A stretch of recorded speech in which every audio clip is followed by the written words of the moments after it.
Madam Chair, distinguished participants, I greet each and every one of you with respect. I will also try to respond to some of the questions raised regarding the Ministry of Health, access to doctors, health examinations of detainees, the right to choose a doctor, examinations carried out under the supervision of law enforcement, access to doctor reports, and the issue of the person's inability to show their wants while in the presence of law enforcement. Well, first of all, I would like to state that we act within the framework of the principle that people who are apprehended, arrested, convicted, or detained, like every human being, have the right to access a physician without restriction.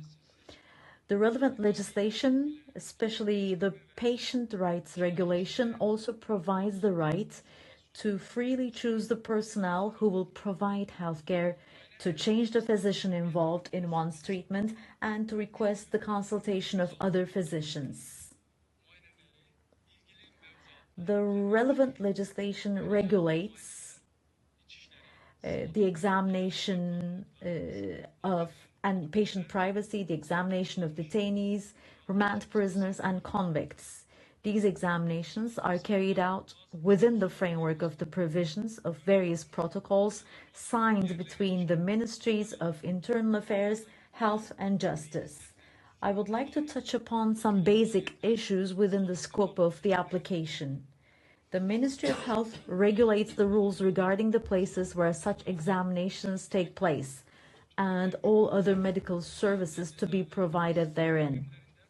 In this context, those who are in custody are examined in health institutions, and remand prisoners as well as convicts are examined and treated primarily in the health units of prisons by family physicians appointed by the Ministry of Health. Health staff have no hierarchical ties with the prison administration.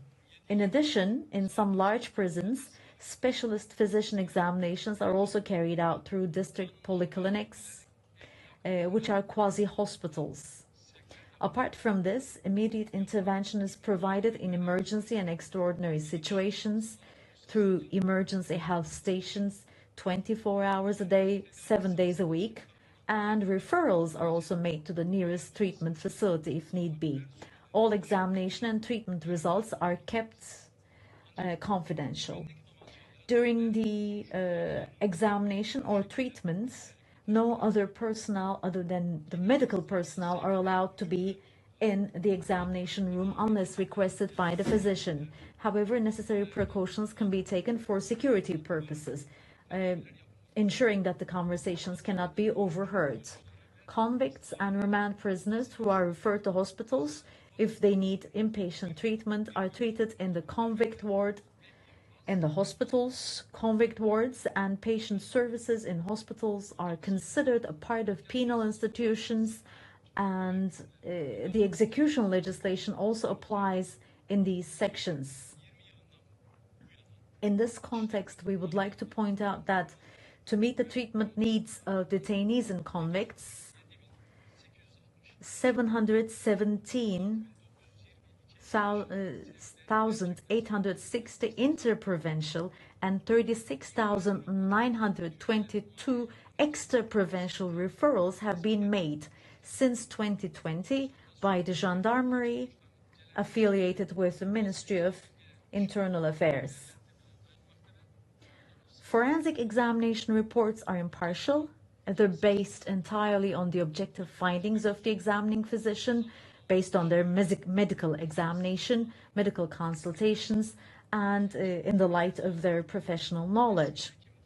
On the other hand, as a complementary element to the right to choose a physician, it is also possible for detained persons with a chronic illness to be examined and treated by an official physician in the presence of their own physician if they wish.